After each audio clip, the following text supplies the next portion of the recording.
नमस्कार दोस्तों। कहिए कैसे हैं आप सब। उम्मीद करती हूँ आप सब बहुत बहुत ही अच्छे होंगे। आपकी अपनी पसंदीदा कहानी में आपका स्वागत है। आइए सुनते हैं भीष्म साहिनी जी द्वारा लिखित कहानी खंड है। आवाज सरू शर्मा। बांगचू कैरेक्टर का नाम है कि बांगचू दूर से आता दिखाई दे रहा था। नदी के किनारे लाल मंडी की सड़क पर धीरे धीरे डोलता हिलता मस्त चला आ रहा था। गेहुए रंग का चोगा पहने हुए था और दूर से लगता था कि बहुत बिच्छू की भांति उसका सिर भी मुड़ा हुआ है। मुड़ा मतलब बहुत बिच्छू लोग का सिर वो रहता है, टकला रहता है। ऐसे ही पीछे शंकराचार्य की ऊंची पहाड़ी थी और ऊपर स्वच्छ नीला आकाश। सड़क के दोनों ओर ऊंचे ऊंचे सफेद के पेड़ों की कतारें थी। क्षण भर के लिए मुझे लगा जैसे वांगचू इतिहास के पन्नों से उतर कर आ गया है। प्राचीन काल में इसी भांति देश विदेश से आने वाले जीवधारी भिक्षु पहाड़ों और घाटियों को लांघकर भारत में आया करते थे। अतीत के ऐसे ही रोमांचकारी धुंधले के मुझे वांगचू भी चलता हुआ नजर आया था। जब से वह श्रीनगर से आया था, बौद्ध बिहारों के खंडहरों और संग्रहालयों में घूमा करता था। उसकी मना स्थिति को देखते हुए वह सचमुच ही वर्तमान से कटकर अतीत के किसी कालखंड में विचरण कर रहा था। बोधिसत्वों से भेंट हो गई थी। पास आने पर मैंने उसकी चुटकी ली। वह मुस्कुराया, हल्की टेढ़ी सी मुस्कान जिसे मेरी मौसेरी बहन डेढ़ दांत की मुस्कान कहा करती थी, क्योंकि मुस्कुराते वक्त वांगचू का ऊपर का होठ केवल एक ही ओर से थोड़ा सा ऊपर की ओर उठता था, दिखाई देता था। संग्रहालय के बाहर बहुत सी मूर्तियां रखी हुई थी। मैं वहीं देखता रहा। उसने धीरे से कहा, फिर वह सहसा भावुक होकर एक मूर्ति के केवल पैर ही पैर बचे हैं बोला। मैंने सोचा आगे कुछ कहेगा, परंतु वह इतना भाव विवल हो उठा कि उसका गला रूंध गया और उसके लिए बोलना असंभव हो गया था। यानी कि वह रुआसा हो गया था, रोने जैसा उसका व्यक्तित्व बन गया था। हम एक साथ घर की ओर लौटने लगे। महाप्राण के भी पैर ही पहले दिखाए जाते थे। उसने कांपती सी आवाज में कहा और अपना हाथ मेरी कोहनी पर रख दिया। उसके हाथ का हल्का सा कंपन धड़कते दिल की तरह महसूस हो रहा था। आरंभ में महाप्राण की मूर्तियां नहीं बनाई जाती थी, तुम तो जानते हो ना। पहले स्तूप के नीचे केवल पैर ही दिखाए जाते थे। मूर्तियों को तो बाद में बनाया जाने लगा। तुमने बहुत देर कर दी। सभी लोग तुम्हारा इंतजार कर रहे हैं। मैं चिनारों के नीचे भी तुम्हें खोज आया हूं। मैंने कहा, मैं संग्रहालय में ही था। वह तो ठीक है, पर 2 बजे तक हमें हब्बा कदल पहुंच जाना चाहिए, वरना जाने का कोई लाभ नहीं होगा। उसने छोटे छोटे झटकों के साथ 3 बार सिर हिलाया और कदम बढ़ा दिया। वांगचू भारत में मतवाला बना घूम रहा था। वह संग्रहालय के जन्म स्थान लुम्बिनी की यात्रा नंगे पांव कर चुका था। सारा रास्ता हाथ जोड़े हुए जिस जिस दिशा में महाप्राण के चरण उठे थे, वांगचू मंत्रमुग्ध सा उसी उसी दिशा में घूम आया था। सारनाथ में जहां महाप्राण ने अपना पहला प्रवचन दिया था। दोस्तों, यहाँ महाप्राण से मतलब है भगवान बुद्ध से लिया जा रहा है। बुद्ध के बारे में कह रहे हैं। बुद्ध के एक शिष्य है वांगचू, उसी पे कहानी दर्शाई जा रही। और 2 मृग शावक मंत्रमुग्ध से झाड़ियों में से निकलकर उनकी ओर देखते रह गए थे। वांगचू एक पीपल के पेड़ के नीचे घंटों नतमस्तक बैठा रहा, यहाँ तक कि उसके कथा अनुसार मस्तक से अस्फुटित से वाक्य गूंजने लगे थे और उसे लगा था जैसे महाप्राण का पहला प्रवचन वह सुन रहा है। इस भक्तिपूर्ण कल्पना में इतना गहरा डूब गया था कि सारनाथ में ही रहने लगा था। गंगा की धार को वह दासियों शताब्दियों के घुंघराले में पावन जल प्रवाह के रूप में देखता। जब से वो श्रीनगर में आया था, बर्फ के ढके पहाड़ों की चोटियों की और देखते हुए अक्सर मुझसे कहता था, वह रास्ता ल्हासा को जाता है। उसी रास्ते बौद्ध ग्रंथ तिब्बत में भेजे गए थे। वह उस पर्वतमाला को भी पूरे पावन मानता था, क्योंकि उस पर बिछी पगडंडियों के रास्ते बौद्ध भिक्षु तिब्बत की ओर गए थे। वांगचू कुछ वर्षों पहले वृद्ध प्रोफेसर तानसान के साथ भारत आया था। कुछ दिनों तक तो वह उन्हीं के साथ रहा और हिंदी और अंग्रेजी भाषाओं का अध्ययन करता रहा। फिर प्रोफेसर शान चीन लौट गए और वह यही बना रहा। किसी बौद्ध सोसाइटी से अनुदान प्राप्त कर सारनाथ में आकर बैठ गया। भावुक काव्यमयी प्रकृति का जीवन जो प्राचीनता के मनमोहक वातावरण में विचरते रहना चाहता था, वह यहाँ तथ्यों की खोज करने कहीं आया था। वह तो बोधिसत्वों की मूर्तियों को देखकर गदगद होने आया था। महीने भर से संग्रहालय से चक्कर काट रहा था, लेकिन उसने कभी नहीं बताया कि बौद्ध धर्म की किस शिक्षा से उसे सबसे अधिक प्रेरणा मिलती है।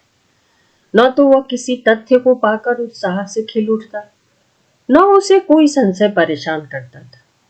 वह भक्त अधिक और जिज्ञासु कम था। मुझे याद नहीं कि उसने हमारे साथ कभी खुलकर बात भी की हो, किसी विषय पर अपना मत भी पेश किया हो। उन दिनों मेरे और मेरे दोस्तों के बीच घंटों बहसें चला करती थी, कभी देश की राजनीति के बारे में, कभी धर्म के बारे में, लेकिन वांगचू इसमें कभी भाग नहीं लेता था। वह सारा वक्त धीरे धीरे मुस्कुराता रहता और कमरे के एक कोने में दुबक कर बैठा रहता था। जब उन दिनों देश में बलबलों का सैलाब सा उठ रहा था, स्वतंत्रता आंदोलन जोरों पर था और हमारे बीच उसी की चर्चा रहती थी। कांग्रेस कौन सी नीति अपनाएगी, आंदोलन कौन सा रूप लेगा।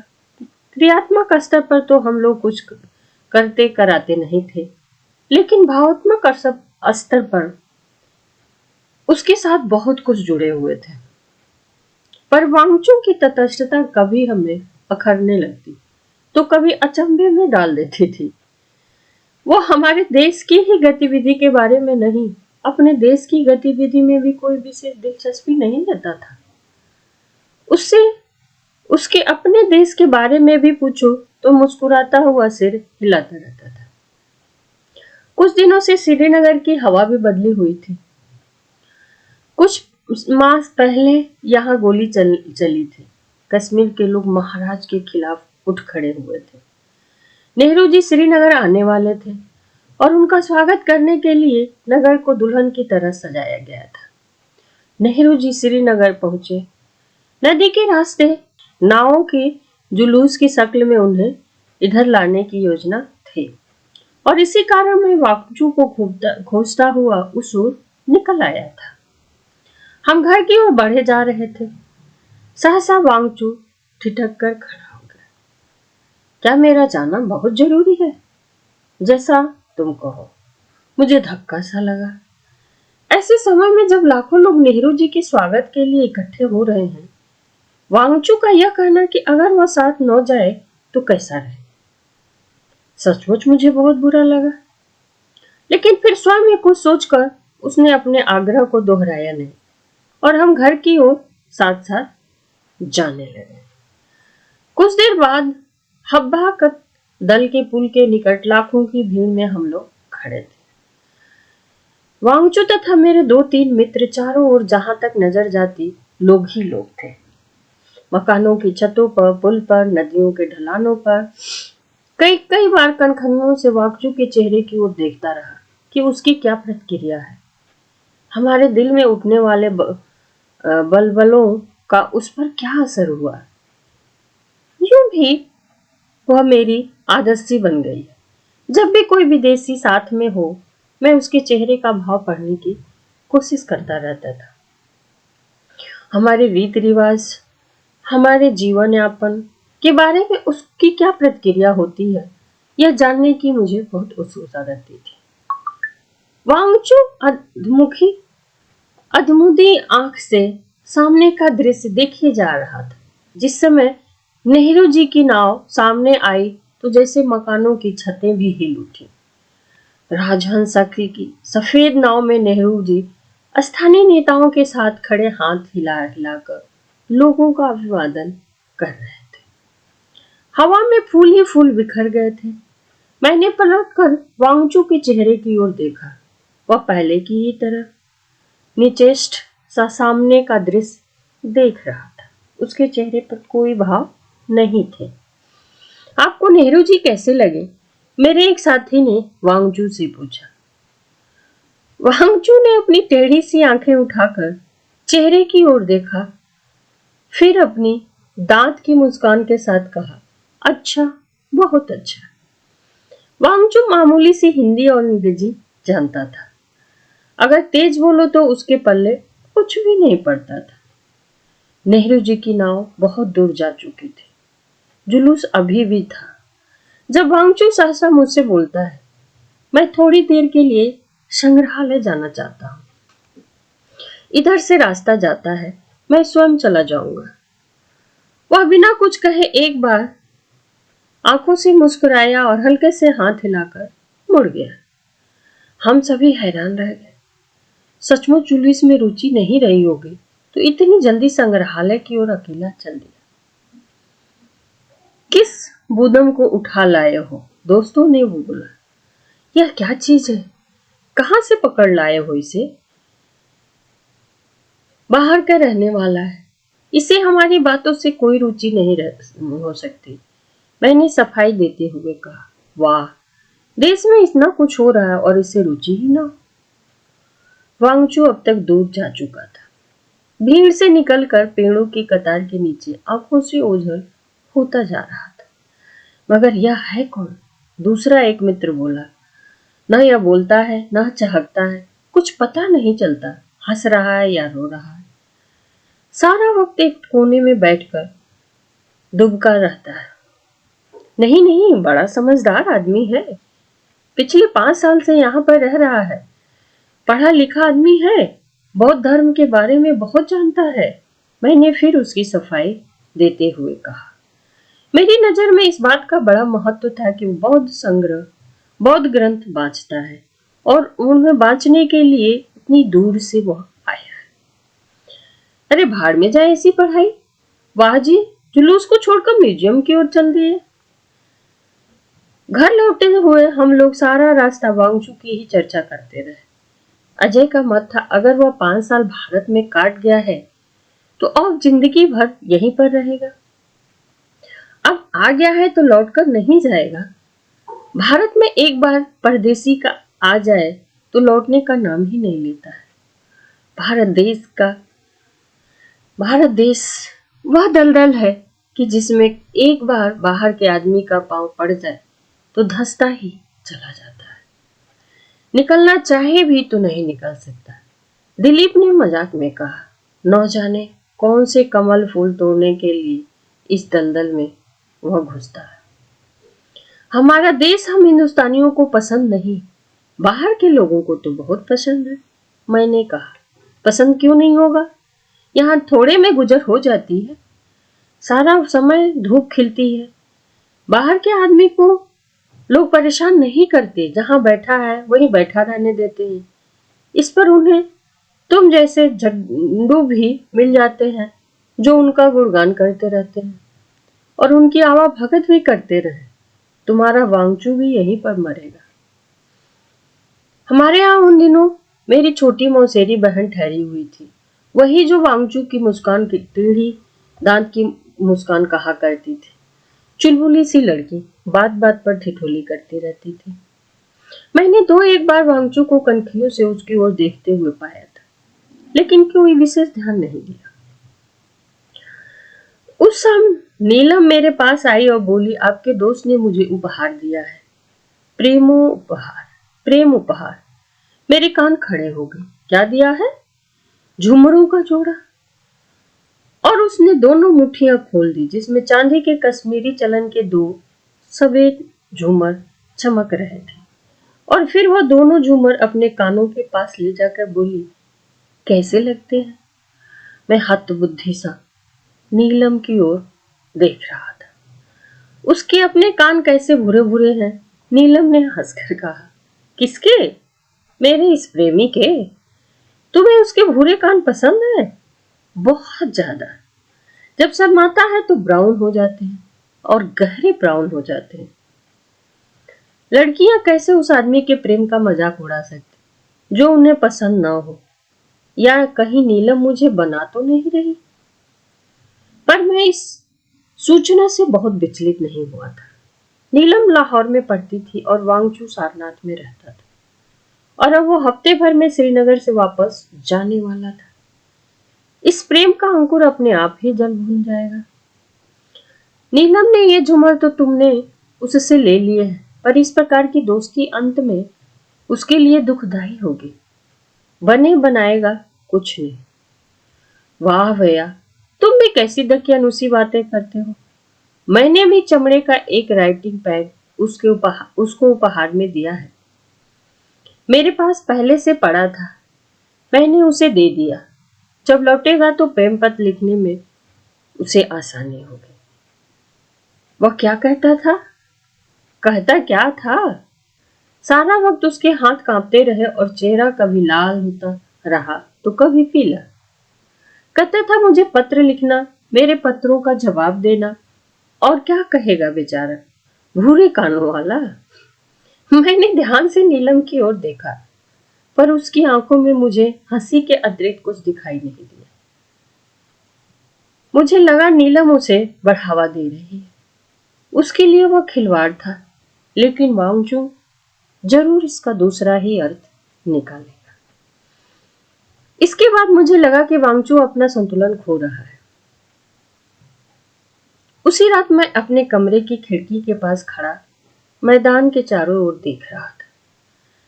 चांदनी में कुछ दूरी पर पेड़ों के नीचे मुझे वांगचू टहलता हुआ दिखाई दिया। अक्सर रात को देर रात तक पेड़ों के नीचे टहलता रहता, पर आज अकेला नहीं था। नीलम भी उसके साथ ठुमक ठुमक कर चलती नजर आ रही थी। मुझे नीलम पर बहुत गुस्सा आया, यह जानते हुए भी कि इस खिलवाड़ से वांगचू की बेचैनी बढ़ेगी, वह उसे बढ़ावा दिए जा रहे। दूसरे रोज खाने की मेज पर नीलम फिर उसके साथ ठिठोली करने लगी। चौड़ा सा एल्यूमिनियम का डिब्बा उठा लाए। उसका चेहरा तपे तांबे जैसा लाल हो रहा था। उसके लिए रोटियां और आलू बना लाए हूं। आम के अचार की फांके भी रखी हुई है। आप जानते हैं फांक किसे कहते हैं? एक बार कहो तो फांक। कहो वांगचू जी, फांक कहो। उसने नीलम की ओर खोई खोई आंखों से देखा और बोला, बां। वह फांक न बोल पाया और बोला, बांक। बांक नहीं, फांक बोलो, फांक। बांक। फिर हंसी का फव्वारा फूट पड़ा।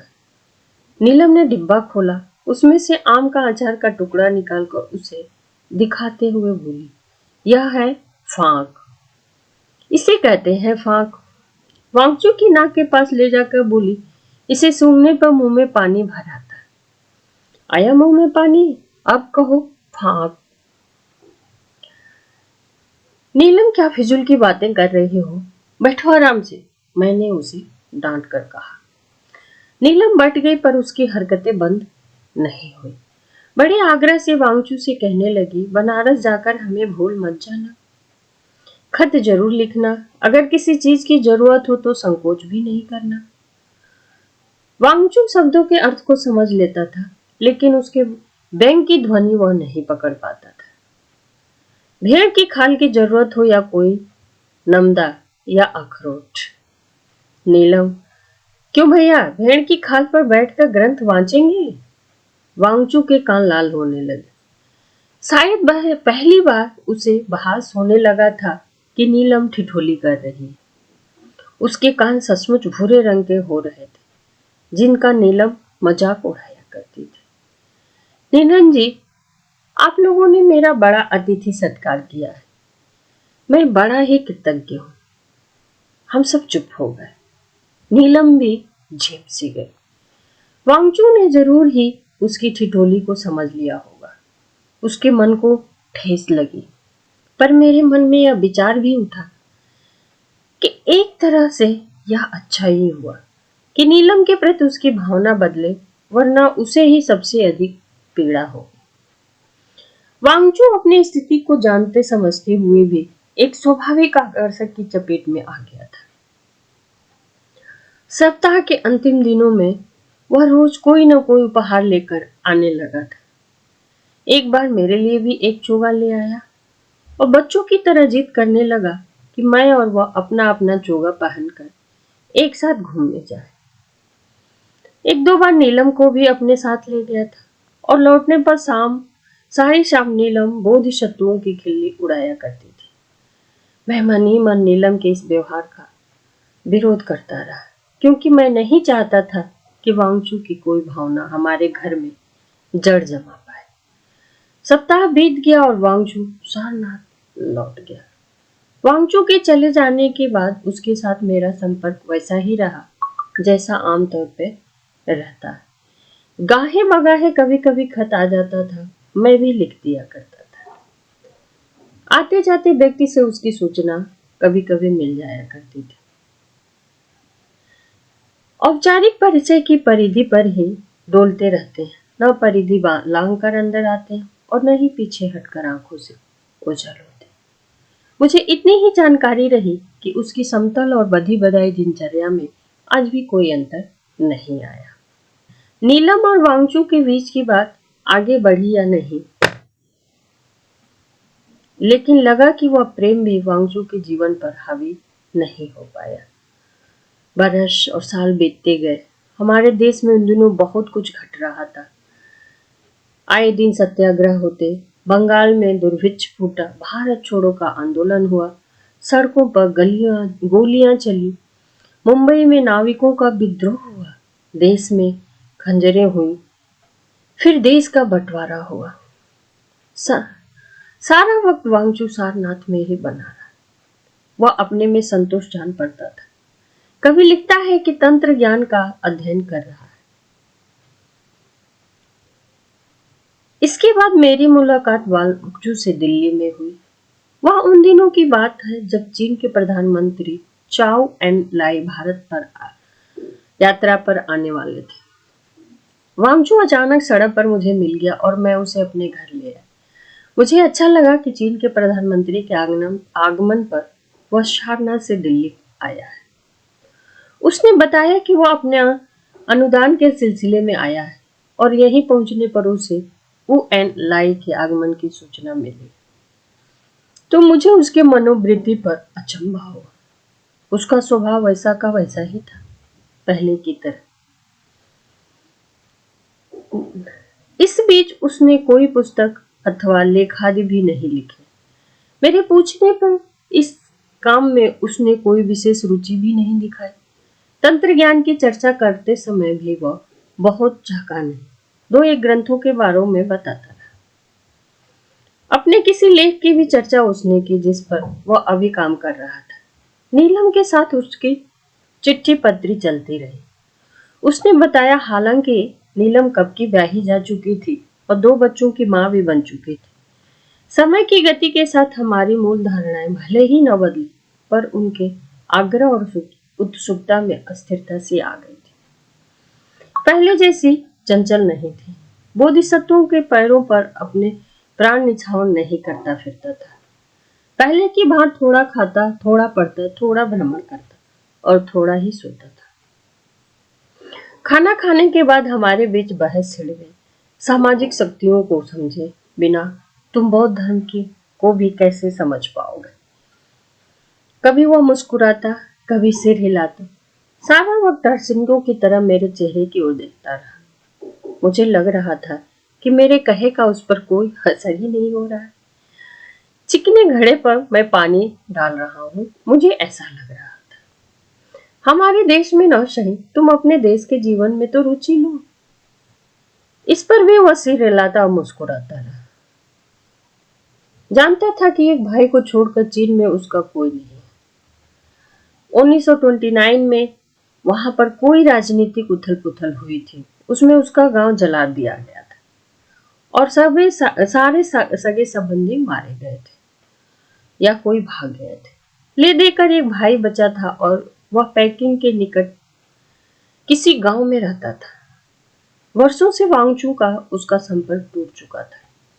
वांगचू पहले गांव के स्कूल में पढ़ता था, बाद में पेकिंग के एक विद्यालय में पढ़ने लगा। वहीं से वह प्रोफेसर सान के साथ भारत आया था। सुनो वांगचू, भारत और चीन के बीच बंद दरवाजे अब खुल रहे हैं। अब दोनों देशों के बीच संपर्क स्थापित हो रहे। तुम अभी तक अलग थलग रहते हो, वही अब तुम अपने देश के मान्य प्रतिनिधि के रूप में कर सकते हो। अब तुम्हें अलग थलग पड़े रहना नहीं पड़ेगा। तुम 15 साल से अधिक समय से भारत में रह रहे हो, अंग्रेजी और हिंदी भाषाएं जानते हो, बौद्ध ग्रंथों का अध्ययन करते हो। तुम दोनों देशों के सांस्कृतिक संपर्क में एक बहुमूल्य कड़ी बन सकते हो। उसकी आंखों में हल्की सी चमक आ गई। सचमुच उसे कुछ सुविधाएं मिल सकती थी, क्यों न उसे लाभ उठाया जाए। दोनों देशों के बीच पाई जाने वाली सद्भावना से वह भी प्रभावित हुआ था। अनुदान की रकम लेने जब वह बनारस गया तो सड़कों पर राह चलते लोग उसे गले मिल रहे थे। मैंने उसे मशवरा दिया कि वह कुछ समय के लिए जरूर अपने देश लौट जाए, वहां होने वाले विराट परिवर्तनों को देखे और समझे कि सारनाथ में अलग अलग बैठे रहने से उसे कुछ लाभ नहीं होगा। आदि वह सुनता रहा। अपने देश में जाएगा तो धोबी के कुत्ते वाली उसकी स्थिति खत्म हो गई। कहीं का होकर तो रहेगा, जीवन में नई स्मृति आएगी। उसकी कुछ किताबें और शोध के कागज याद रखे कि वर्षों तक भारत में रह चुकने के बाद वो अपने को भारत का ही निवासी मानता है। शीघ्र ही लौट जाएगा और फिर अपना अध्ययन करने लगेगा। मैं मन ही मन हंस दिया। एक बार अपने देश में गया, लौटकर यहाँ आने वाला नहीं है। धन्यवाद दोस्तों। कहानी अच्छी लगी हो तो लाइक, कमेंट, शेयर और सब्सक्राइब करना ना भूलें। मिलते हैं कहानी के अगले भाग में। तब तक के लिए खूब खुश रहें, मस्त रहें, व्यस्त रहें।